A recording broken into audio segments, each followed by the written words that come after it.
या सो WWE royal rumble 2023 आपको बस अब कुछ ही दिनों में देखने को मिलने वाला है। वो टाइम बहुत ही ज़्यादा करीब आ चुका है और यहाँ पे देखिए रॉयल रंबल के प्रिडिक्शन ना मतलब विनर प्रिडिक्शन मैंने ऑलरेडी कर दिए थे और 2 बार वीडियो बना के डाला हुआ है। तो यहाँ पे वीडियो के नीचे सजेशन में हो सकता है कि आपको वीडियो देखने को मिल जाए अगर आप लोगों ने नहीं देखा होगा तो। अब यहाँ पे मैं बात कर रहा हूँ कि रॉयल रंबल में टॉप 4 कौन से लोग होने वाले हैं, क्योंकि WWE ने भाई आज ही एक पोस्ट डाला और वहाँ पे नीचे कमेंट्स में भाई मतलब बहुत ही ज़्यादा डिफरेंशिएशन था। कुछ लोग तो भाई अंडरटेकर को भी लेके आ गए कि हाँ भाई टॉप 4 में अंडरटेकर भी होंगे। मतलब यार देखो इतनी भी एक्सपेक्टेशंस मत रखिए।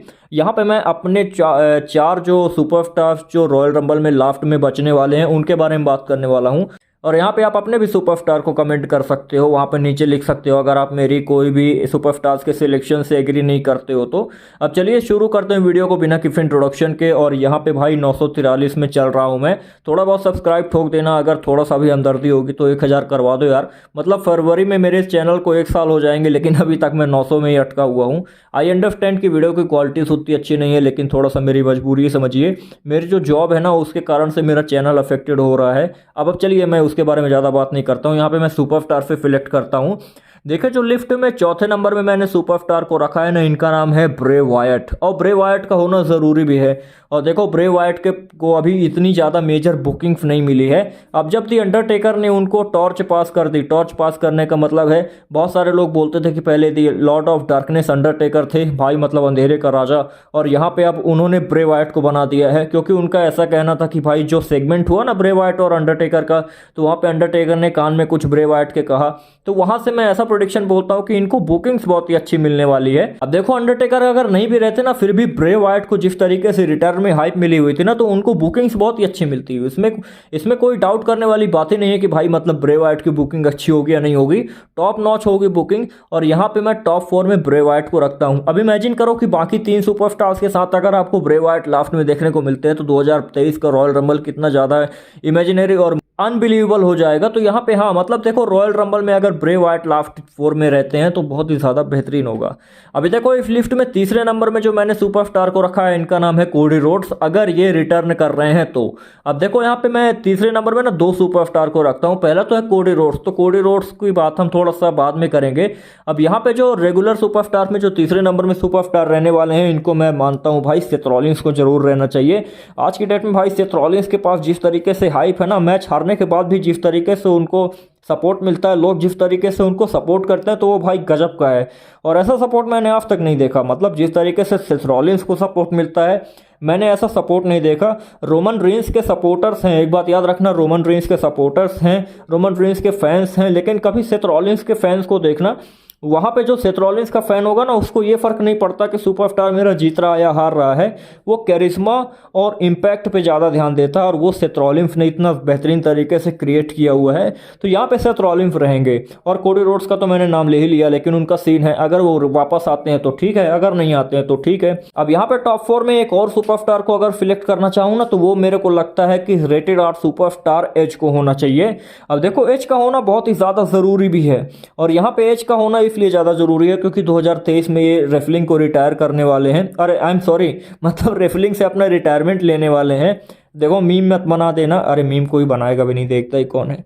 तो देखो यहाँ पे अगर एज आते हैं ना और लास्ट में 4 में रहते हैं तो बहुत ही ज़्यादा बेहतरीन होगा। 2021 का रॉयल रंबल भी एज ने जीता था, तो उस हिसाब से देखो ना कि मतलब एज एक बहुत ही परफेक्ट सुपरस्टार है। और आज की डेट में इतनी एज होने के बाद भी जिस तरीके से रेफलिंग कर रहे हैं तो बहुत ही ज़्यादा बेहतरीन होगा। मैं एक चीज़ ज़रूर बोलता हूँ कि देखो अगर एज रहते हैं ना तो थोड़ा सा कहीं ना कहीं आपको रूथलेस एग्रेशन वाला फीलिंग आता है, क्योंकि देखो उनकी डेट मतलब आज की डेट में भी, क्योंकि देखो आज की डेट में भी एज की रेफलिंग उतनी ज़्यादा बेहतरीन है जो 2010 या 2005 में हुआ करती थी।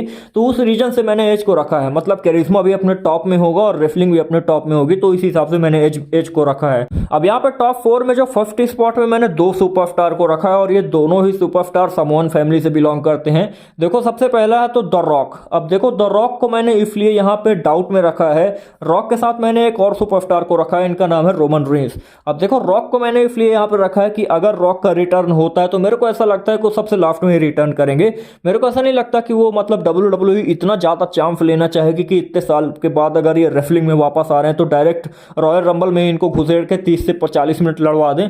ऐसा होने नहीं वाला है। अब वो 5 से 10 मिनट, और रॉक खास करके अपने आइकॉनिक मूवमेंट्स के लिए जाने जाते हैं। तो यहाँ पे देखो, ये मेरे को लगता है कि लास्ट में ना 30 और 40 जो भी जितने भी मेंस का रॉयल रंबल हो रहा होगा तो उसमें लास्ट में रॉक की एंट्री होगी। और भाई जितनी देर ये म्यूजिक बजेगा ना, 2008 में जब जॉन सीना वापस आए थे, आई होप आपको याद होगा, ट्रिपल एच जिस तरीके से देख रहे थे जॉन सीना को, तो वो मोमेंट कितना बेहतरीन था। तो यहाँ पे द रॉक सभी चीज़ को पीछे कर देंगे और अपने हाईएस्ट में रेसलिंग पीक में हो जाएगी। और WWE को जानते हो, खास करके आज की डेट में जो बड़े रेसलिंग यूट्यूबर्स हैं ना, वो आने से पहले ही बता देते हैं कि भाई सुपरस्टार आ रहा है। तो आई थिंक आपको 1 या 2 दिन पहले कंफर्मेशन मिल जाएगी कि द रॉक आने वाले हैं नहीं आने वाले हैं। लेकिन उस टाइम तक रॉक अगर वापस आते हैं ना उस रॉयल रंबल में, तो भाई क्या ही होगा, आइकॉनिक मोमेंट। अब देखो, अगर रॉक नहीं आते हैं तो यहाँ पे मैंने रोमन रेंस को रखा हुआ है। उसका एक सबसे बड़ा रीजन है, रोमन रेंस का होना किसी भी चीज में बहुत ही ज्यादा बेहतरीन है। अब आई थिंक आई नो, मतलब देखो, रोमन रेंस और केविन ओवेंस का मैच आपको देखने को मिलने वाला है। अगर आपको याद होगा, शायद तक 2017 में भी रोमन रेंस का एक मैच था, उसके बाद फिर उन्होंने रॉयल रंबल में भी एंट्री की थी। तो कुछ इसी तरीके से यहाँ पे ट्राइबल चीफ एंट्री अगर करते हैं तो भाई देखो, रोमन रेंस चाहे जितना भी ज्यादा रेसल करे WWE में, लोगों को कभी बोरियत महसूस नहीं होगी। तो उस हिसाब से मैंने रोमन रेंस को रखा। तो कुछ इस तरीके से लिस्ट बनी है, कुछ इस तरीके से मेरे सिलेक्टेड सुपरस्टार थे। बाकी विनर प्रोडिक्शन मैंने ऑलरेडी किया है, वहां पे आप देख लेना। सब्सक्राइब वगैरह ठोक देना। इस पोस्टर शरीफ को देखने के लिए बहुत बहुत धन्यवाद।